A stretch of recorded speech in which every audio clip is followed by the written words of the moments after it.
back to another episode of the Miracle Marketing Podcast, where we bring you interviews from business owners, celebrity guests, and hot topics. I am your host, Brandon Adams, along with my co-host, super producer, Big Perion. Big Perion, what's going on today? Chilling in the cold, A. How about Right. yourself, bro? How's Vegas?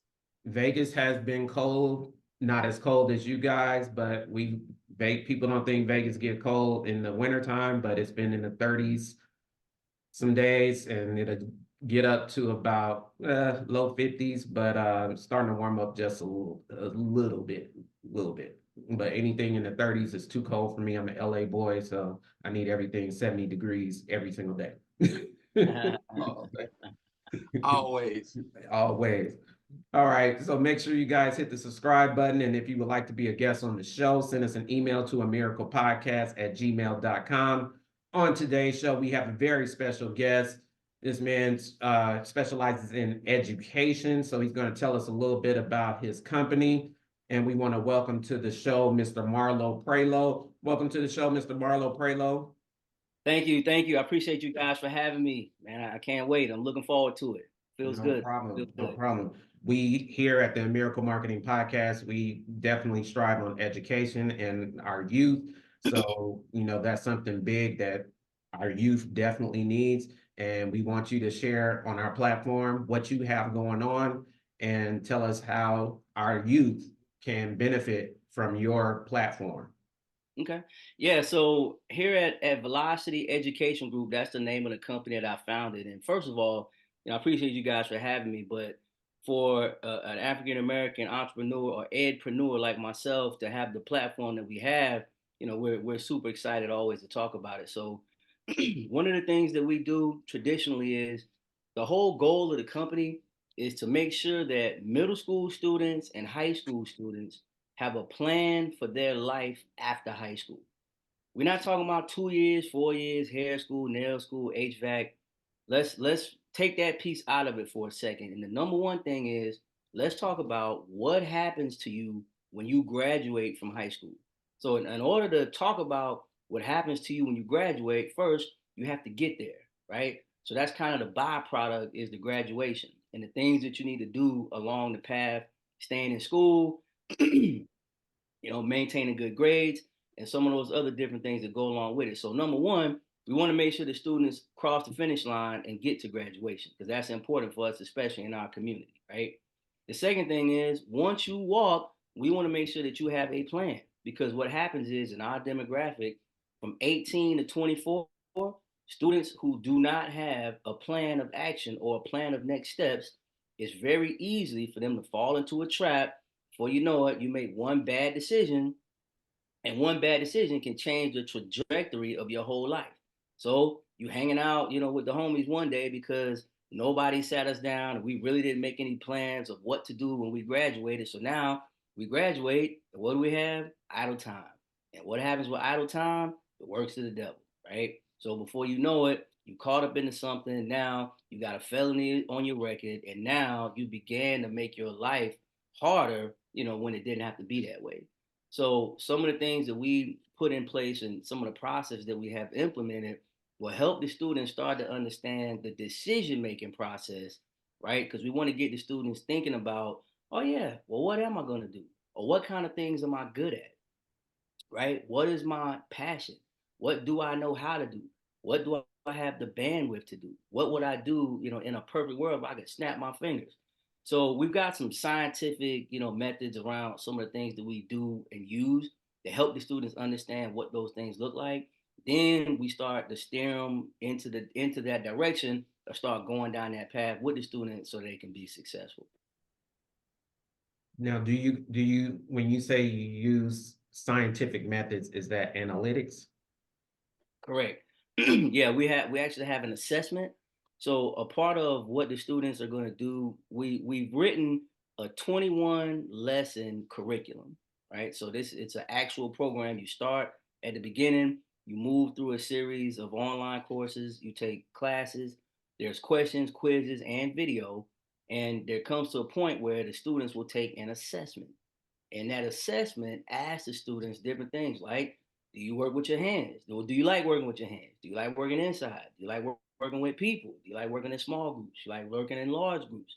Do you like doing your work independently? You like working inside? You like working outside? So they'll answer a series of questions. And what I like about that is this is not my mama said go to school or my daddy said study business marketing because you can get a good job, right? This is going to be what the student input into the system. And then at the end, it says, hey, based on your answers, you are good at XYZ. You're good at engineering, mathematics, and general dentistry. So then we can take those answers and we can start to help the student build a plan around what they want to do once they graduate. Carry on. Do you offer or have any curriculums that are geared toward the future of education um, as it applies to like AI? A lot of the stuff I see for the future is kind of like separated between um, technology and just being a employee that works with your hands manually, whether it's construction or any type of work with, using your hands and stuff. Do you uh do you change change your curriculum for the future of educating students to go either way? Yeah, no, that's a good question. A lot of people are starting to have this conversation about, AI and what does it look like? What is it going to do for the future? How is it going to impact our students? And I think it's probably a ways out before it really impacts mainstream. What we see is going to happen. I think we're going to see some government regulation. I think some regulations are going to come down the pipe, and there are going to be certain things that you can do and certain things that you can't do. Because even when you look at the school system right now with AI, we're asking the question, hey, should we be using this in class? Should we not be using this in class? Should students be using it to help write papers? Should they not be using it to write papers? Even at the collegiate level, are students using this to write the whole paper? Is that going to be cheating? Or are we going to have to cite it or quote it? So it's a lot of unanswered questions, around the AI, but it's super beneficial, from my standpoint, and I interact with it a lot. I use it a lot. We use it, we look at a lot of examples, we ask a lot of questions. So, I don't think it's something that we can run from. I think it's something that we definitely gonna have to embrace.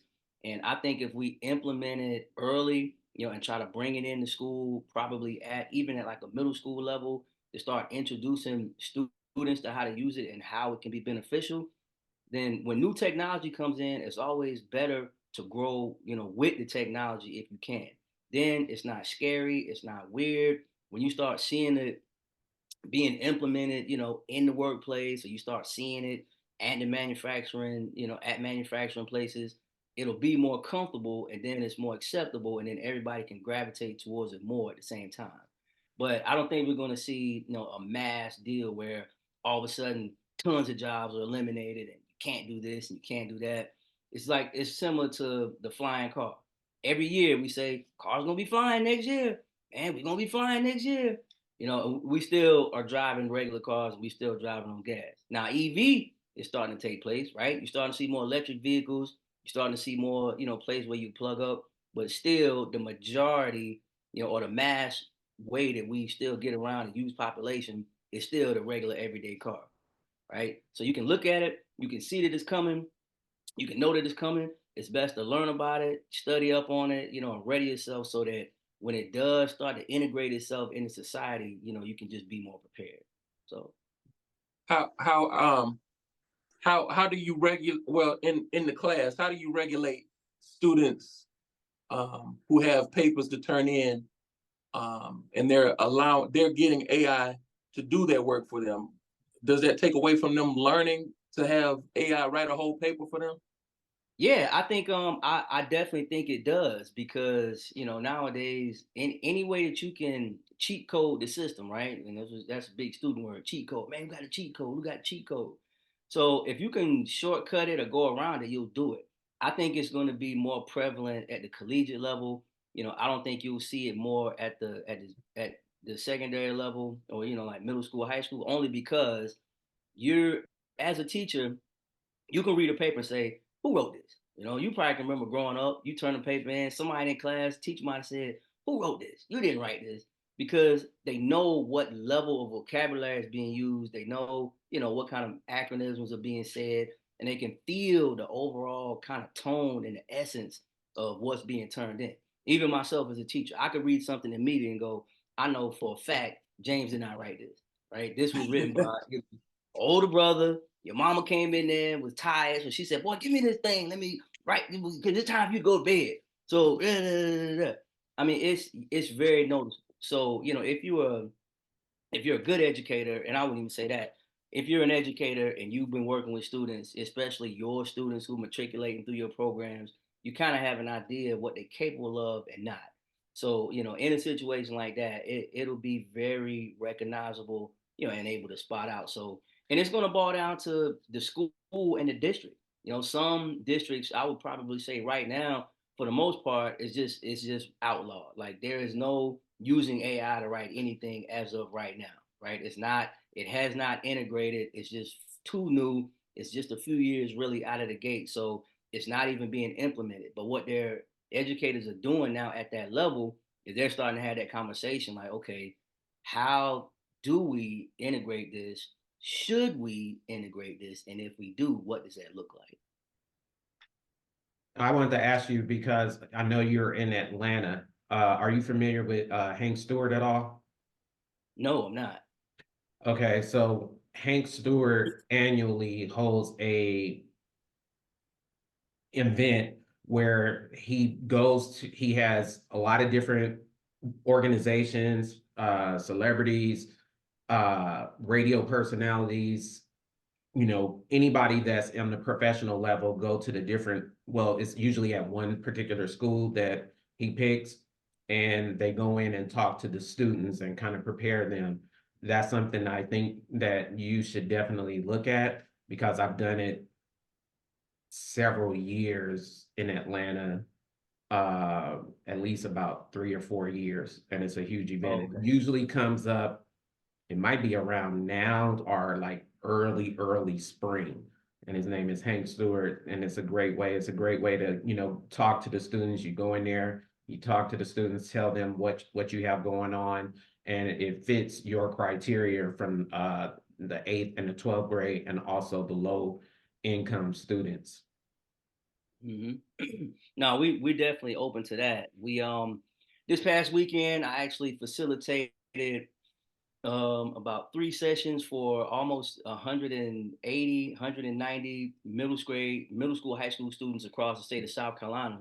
I was Mhm. at the South Carolina Black Educators Conference, which was amazing. And then here in next week, I'll be traveling up to Virginia. I'll be doing some work with some schools up there as well as South Carolina. So, we talk to my staff and we talk to a lot of schools, throughout the course of the month, throughout the course of the year. But that's something that we definitely want to put on our radar because it sounds like it does fit, with what we do. Definitely. Now, are you only working in the Southeast, or are you looking to expand nationwide or just certain regionally? How does that work? Now, that's a great question. So the online platform does give us the ability to scale the entire country, right? Because it's a digital format. So I've had clients in Alabama, we've had clients out in Dallas, as far north as Missouri, Connecticut. So yeah, we do work across the country. We have an international client as well, some students that we work with over in Dubai. I was blessed to be able to go out there last year, spend some time working at one of the high schools. So, again, because it's online, it doesn't matter where students are, where the school or school district or nonprofit organization is. We typically come out, we'll do a training, we'll show the facilitators how to use the material, and then once we flip the switch, then they can go in, they use the information with their students throughout the course of the semester or throughout the course of the year, and then, we'll tap in at different points throughout the year just to make sure that they're running the program with fidelity and they're doing everything that needs to be done. So, we definitely are a scalable organization, so we can be, anywhere at any time. So do they get a actual degree or something using your program? How does that work? Yeah, no. So what this is no different from when you were in school. Sometimes the teacher would say, "Hey, this week we're reading The Red Pony," by Beck work by Stein and Beck, and Mhm. you read the book, you answer the questions, and then you guys probably did some activities in class. Maybe at the end you watched a movie. So that's called a supplemental add-on. So Mhm. this is a supplemental add-on. You add it on to any curriculum or any school day that you're already facilitating. So it's basically like an extra project or something that the students would do along with their regular work. So for example, I've got a class. I have a school right now that's going to start next week. It's a middle school, and what they're doing is at the end of their social studies class, then they're going to take the last 30 minutes. They're going to go online and they're going to work on my platform, which is again preparing for life after high school. Every single seventh grader and every single eighth grader at the whole entire school will do this once a week for the remainder of the semester. So no different from flipping open a book, reading it again, answering the questions in one of your classes. It's just an additional project that you would do during the school year. Carry on. Okay, so it's basically like separating. Because I was going I'm glad you asked that question, because I was going to ask, if you work with adults who didn't finish high school, who wanted to go back and get their degree. So I'm glad you brought that question up, because that was going to be my next question. But I want to ask you, well, first of all, I want to say, I want to give you your flowers for being an unsung hero out here educating the youth and getting them prepared for the future. A lot of people um, don't focus their attention on the youth nowadays, especially of our youth. So it's very beautiful to see a brother doing that and wanting to see, the future have something tangible to hold on to. You know what I'm saying? So I thank you for that.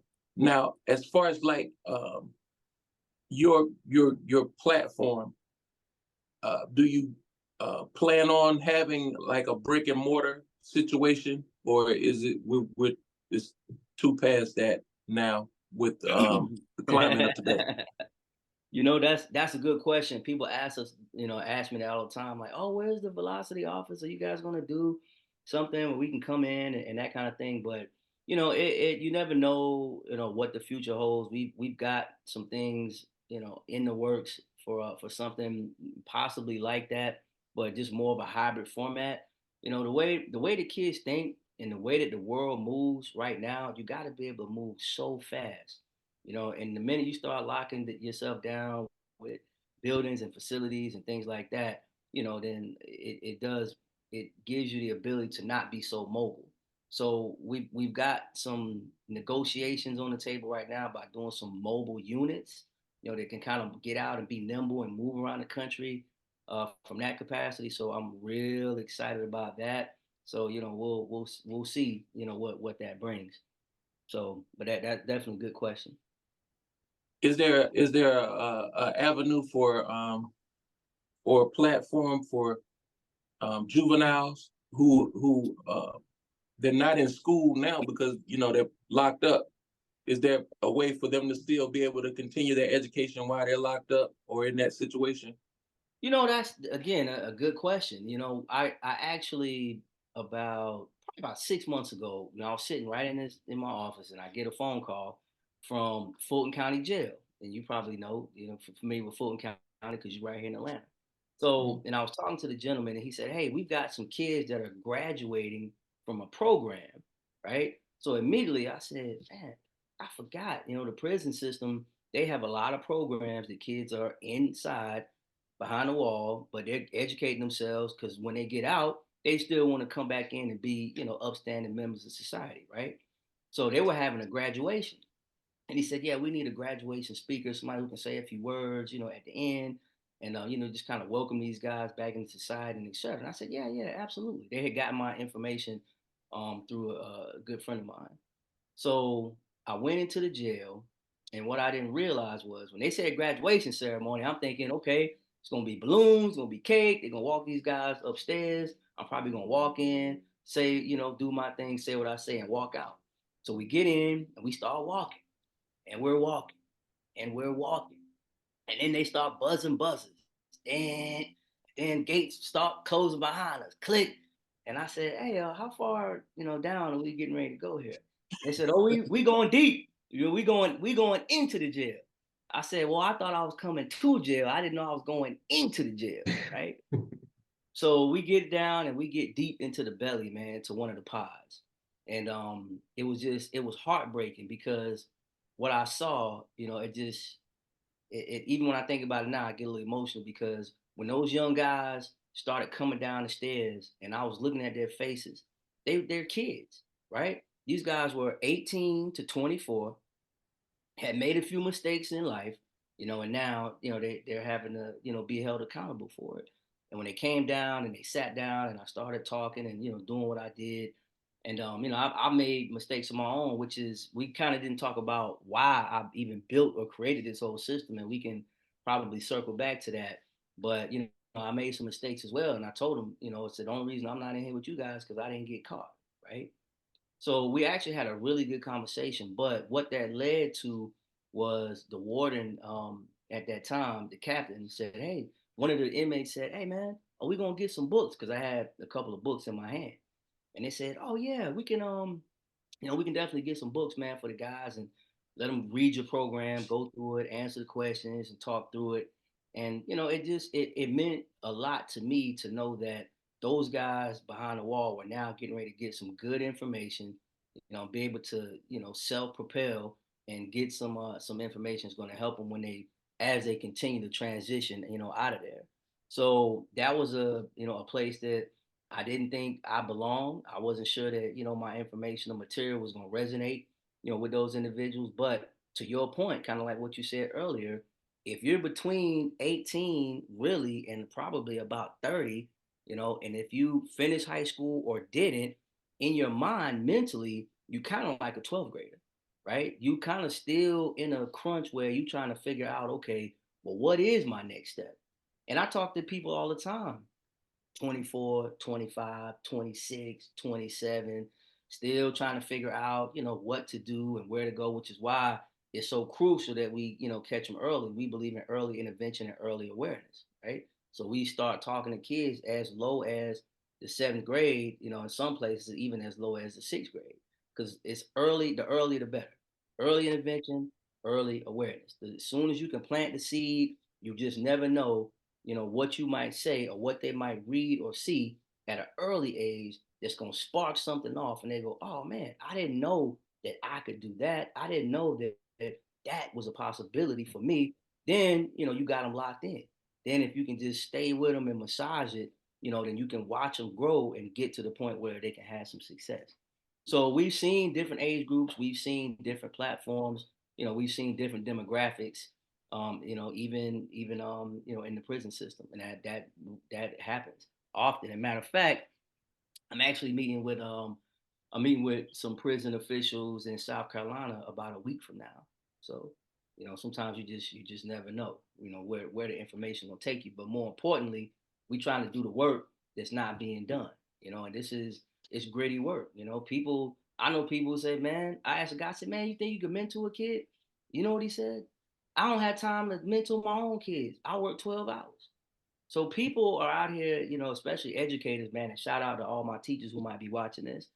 It's people out here who are going above and beyond, not only for their own kids, but for your kids, right? And it's a daunting challenge. It's a big task. It's a lot going on, especially now with cell phones in school, all the distractions, social media, all these different things. So, it's a huge landscape to tackle. But one of the reasons why I actually jumped into this business really was by accident. I was teaching high school and I was working with some kids and I started asking them, I said, "Man, what are you guys gonna do when you graduate from high school? Like your time is wrapping up. It's literally right around the corner." And the guy said, "Man, I don't know, bro. You know what I'm saying? College, that I don't think that's really for me. I don't think that's my thing." And I was like, "Okay, I get it." And I started thinking, I used to say the same thing when people would ask me, because I was not a college bound student. My mom's did the best she could, with what we had. And I didn't think it was for me. I didn't think I was smart enough. I didn't think I could afford it. I didn't think I had the money. So I had all the insecurities, that a typical child would have, except we didn't have people standing in the gap saying, "Oh man, don't worry about that. You can definitely do it. It's definitely achievable and it's definitely doable." What we saw in the 80s in our community was crack cocaine tearing up everything. And we thought that, being the next set of dope boys was gonna be the thing that, we should do. So that was the path that me and my guys, that's the path that we wanted to follow. So as I continued to work with those kids in high school, then I was talking to my principal one day and I said, "Hey, if I put together some material, you think I could use it, here in my class?" So he was like, "Yeah, yeah, yeah, you can use it, man. That'll work." Because I'm like, I don't have anything against the great literature of Edgar Allan Poe and all of these people, all the literary works that we need to read that are mandatory. But these kids that look like me need something that's more reflective of them, right? They need to open the book and read about somebody that they can identify with and somebody that they can relate to.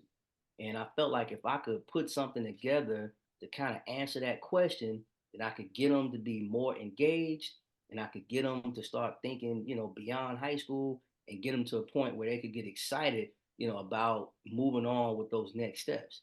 So I was driving home that day and I said, "Man, I'm gonna write a book and I'm gonna call it I Ain't Going to College." Because I done asked like 15, 30 people that, and all of them kind of was saying the same thing. And as I thought back to it, that's what I used to say. So the more and more I thought about it, I got home, I took out a sheet of paper and I started writing some notes. And I started writing this story about a guy who was struggling to figure out what to do with his life after high school. He's just a young guy in the hood trying to figure it out. What happens to the kid like me who don't have a 3.0, who parents didn't necessarily go to school, at that time, who living in, poverty stricken neighborhood, who does go to the store and steal, who does dabble in and out of selling crack, and getting in trouble here and there. What about this kind of guy? Like, where's his path in life? So ultimately, I ended up writing this book and it ends up being my life story. And the name of the book is I Ain't Going to College, A Guide for Life After High School. So we write the book. The book is, I think it's pretty cool. I'm going to just use it right here in this classroom with these kids. I give it to them, they read it, they love it, they get inspired by it. And a couple of weeks later, I get a phone call, and it's another school on the other side of the city. And they go, "Hey, man, we got a hold of this I Ain't Going to College book, and it's pretty good. Do you think we could get some copies for our school?" And I just thought, well, dang, I never thought that would happen. Like that was never the intention. I didn't start off to build a nationwide international education company. I was trying to help these kids that look like me get inspired about reading, get excited about literacy, and get excited about preparing for their life after high school and at least graduate and get to the other side. That was it. That was the whole goal. So when other people started asking for it, then I started thinking, well, maybe I stumbled onto something here, right? So I started taking the book to other schools. Say, "Hey, I've got this book. You guys want to see it?" People started going, "Oh, this is not bad. Yeah, we'll take it. We'll take it. We'll take it. We'll take it." So over time, I just developed the product. We went from a book to a book and a workbook. Now kids are reading the book, they're going to the workbook, and they're answering the questions in the workbook. And then eventually I said, well, how can I take it a step further? Because everybody is on this. Everybody's on the phone. So I said, how can I get this thing into a format where you can even go on your phone and look at it? So then I got the idea to build and create an online course. So I got some software together, found a platform, and I started integrating the material that I had, into this online course. So now, whether the student is on a school device, cell phone, laptop, desktop, no matter what, instead of messing around with physical books, they can log in, they can read the information, they can study it, they can answer the questions right there in the palm of their hand. They can answer it, they can watch the videos, they can take quizzes, they can do literally everything right here via cell phone or right via tablet or right via MacBook or whatever device it is that they have. So once we kind of Marlo, that, not to cut you off, but we're running short of time, and I had a couple of more Okay. questions for you. Okay. Okay. So one of the questions I have for you is when you're talking to these students, because a lot of times these students these days, not all of them, but you have a few, and I don't know if you ever encountered this. Do you ever find a challenge, or have you ever encountered this where a student may be an online sensation where they have millions of followers and an influencer or a content creator, and they're already making money, and you're trying to tell them about college and they don't see it because they're like, well, shoot, I'm already making a certain amount of money. Have you ever encountered anything like that? No, I haven't. And I would just liken that to we still run into many students who, their dream is the NFL, especially our boys, the league. I'm gonna go to NBA, I'm gonna go to NFL, and that's it. They don't see anything other than that. They don't think about anything other than that. They don't know anything other than that. But the problem with that is it's just exposure. When you turn on the TV, that's all you see. So that's what you equate the dollar signs to. So I had one student, he said, well, I'm just gonna go straight to the NFL. I said, well, where do you play before you play in the NFL? He said, I don't know. I said, well, typically the NFL players go to college and then they go from the league to the NFL. I said, that's where they hone their skills at. Oh, so, dude, it's so much misinformation out there floating around, and so many things that the kids, don't know. So, typically, again, I just go back to that early intervention and early awareness. Once you kind of overcome that piece, the world's an oyster because they're starving for the information. They're struggling. They want the information, but they're not getting it. Once you go to English, math, science, social studies, maybe do your foreign language or whatever because you're in the upper grades. There's nothing else that kind of talks about the regular problems of life. And that's where we come in, and that's the problem that we solve. Okay. Well, we're running short of time. We only have a few more minutes. So I do want to have you plug where people can find you, where they could get your course, and anything that you want to leave with our viewers. Yeah, you can definitely the class again, preparing for life after high school. It's a middle school, high school online course. It's 21 lessons, questions, quizzes, video written for us by us. And you can always find us at www.velocityeducationgroup.com. You can find us on all social media platforms, Velocity Education Group as well. All right. Perion. Man, it was a pleasure hearing about this and being able to spread the word um, to our viewers and to our listeners. It was just great having you on as a guest. Hey, I appreciate it, man. Thank Most definitely. No problem. Thank y'all. Thank you for being the guest on the show. And, we like that the things that you're doing, love that want to educate our youth. And we'll have you definitely back on the show at a later time. Just have your publicist reach out to us, and we'll definitely love to have you back on. Thank you guys. I know we've been away for a while, but we still here. We got some heat coming for you. Thank you, Mr. Marlo, for being a guest on the show. And this is our first show of the new year. So stay tuned. We got a lot of big things coming for you. And thank you for tuning in. All right. Good stuff, man. Appreciate y'all. No problem. Thank Thank you. you.